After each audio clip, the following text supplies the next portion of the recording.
Come on, Scott, what do you think the first question might be? Would Josh Jenkins play? Correct. Now, what's the correct answer, though?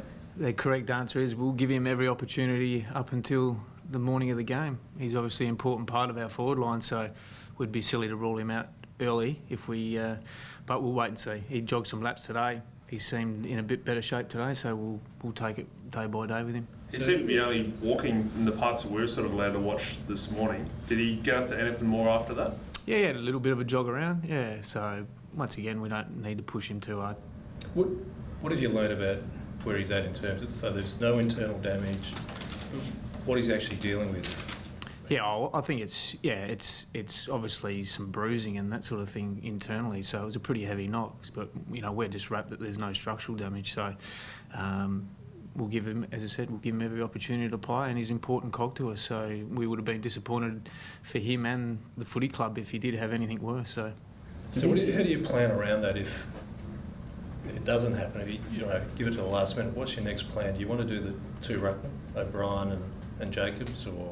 Yeah, we're still a little bit undecided. Yeah, I think we'll have a look at what the balance looks like versus what Port will throw at us. So it's always an interesting one in match committee, whether you do play two genuine rucks versus, Jacobs who plays big minutes and we have a pinch hitter. So it's always a week-to-week conversation, not just necessarily this week. If it is that pinch hitter, you wouldn't want Otten surely against Dixon, Tringove and Ryder. So who can then pinch hit if you go down that path? Yeah, no, Rob's obviously next in line from a ruck point of view, so he's obviously the next genuine ruckman. But as I said, it really depends on how we want to structure our forward line. So our forward line without Tex and without JJ at times has worked really well. So there's the opportunity there to maybe, expose Port from a forward perspective as well if we go a bit smaller. Back on Jenkins, if he's just sort of lightly jogging today, what do you need to see from him over the next couple of days to be right?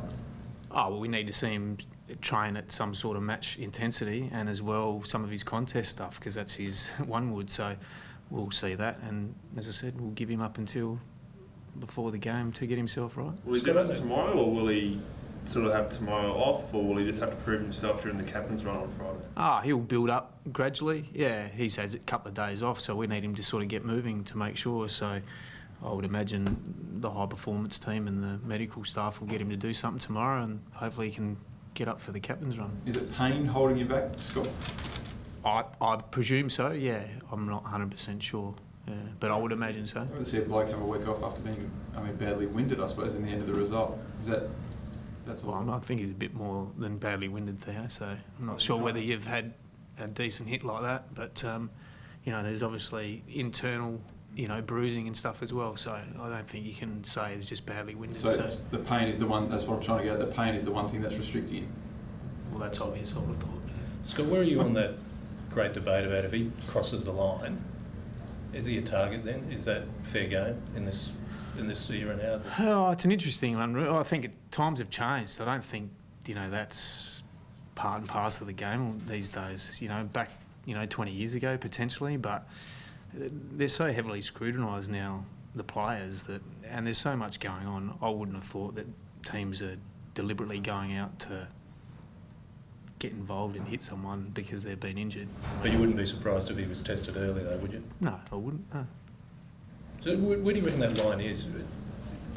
We had that rule with the Revolt one about, as players are going off the field when they're injured in the game. But where's that line now about players going into a game with... Oh, look, I think it's an individual. I mean, some guys will step over it. You saw it on the weekend in the Melbourne game, so I can't say there's a rule that's by the AFL. There'll be guys that'll cross it and there'll be guys who'll tiptoe just before it, so it's an individual thing. You looked at Port Adelaide's new ruck, new midfield. What are you thinking of it? Yeah, well, they're not necessarily new. They're just guys that have actually in really good form. So Wines and Boak and Ebert's back through the midfield. They've obviously added Powell Pepper into that group, so he adds a bit more contested ball. Wingard's going up through there and Polak's back, so they're not new names. I meant new in the sense now they've got a genuine ruckman. They didn't have one last year. Yeah, How much has that changed the way you see them and what you've got to do with them? I would argue Trent Grove did a pretty good job for them last year, considering. So But yeah, he's a great ruckman. I was lucky enough to coach Paddy at Essendon, so I know what he can do. So yeah, they'll obviously got a plan that they've been really good. I mean, their contested ball numbers, their ground ball numbers have been outstanding, and their scoring's been really good. So, but we'd like to think we've improved in that area, and we'll be able to match them in there. Jake Lever, a couple of weeks in the sample. Do you expect to see him in the side when it's named tomorrow? Haven't had match committee. We have to wait and see on JJ, but Jake's done a lot right to get back to where he is. He's had 2 in the SANFL. He's been our best player both times, so I would suggest there'll be a strong case for him to play this week. Yeah. Did Andy Otten, when he was pushed up in the forward line in the second half last week, did he sort of show enough that he could play up there again this week if required? No, if you watch Andy over his career, he hadn't played for 2 years, but he's a genuine forward, Andy. He actually runs really good, smart patterns as a forward. He sees the game really well, and sometimes that happens. Defenders then go back and play forward, actually are better. But we love Andy's communication, the way he sets up guys, he competes. You know, his ruck work was at the level, really, for a guy of his size. So he's another, and he kicked a goal when he went forward. So he just gives us another string to the bow going forward. We want to be a versatile footy team, and he's shown that on the weekend. Has that been a directive of yours, Scott? I mean, we've seen a lot more, 11 individual goal kickers, we've seen a lot more of the midfielders getting forward, even D-Mac getting forward and kicking goals. Has that been something that you've instructed them to do? Oh, well, not me. As a collective, as a footy club, we want to make sure that we have multiple goal kickers. We don't want to be a team that just relies on Eddie or Tex or JJ. We want our midfielders pushing hard forward and making the opposition defend. So I think we've improved in that area, and the numbers say that we've had a lot of midfield guys that have been able to push forward and kick goals. So, you know, that only can help. Scott, this just on just on if JJ doesn't get up this weekend, how much would you rely on him, I guess, coming up against Port to step into the ruck? Yeah, well, once again, it's a similar question. We'll weigh up whether we go with a second ruckman in Riley O'Brien or we do what we did last week. So there's flexibility there, and as Root said, you know, depending on, they've obviously got 3 ruckmen they could probably throw at us, but we think we've got a pretty good one that plays the majority of the game that we'll back in. Scott, this is such a fine line showdown, which we all want. Has it got the potential that, as coaches, you can play with those team sheets and have each other sweating at the last minute? I think you start flirting with your form when you start doing that, and I don't think there'd be too many tricks. I think most teams, the 2 teams, if you look over, you know, the last, you know, the JLT series and the first 2 rounds, they've been pretty stable. You know, there's not too many tricks.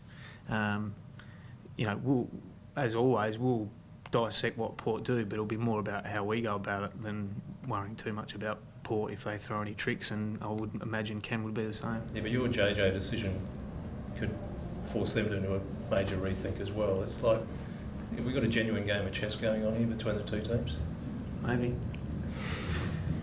All good, guys? Just on the build-up, what's your instruction of the players? Because there's always, it can be a great advantage preparing them for September, or the risk that they play the game before the game. What's your instruction here?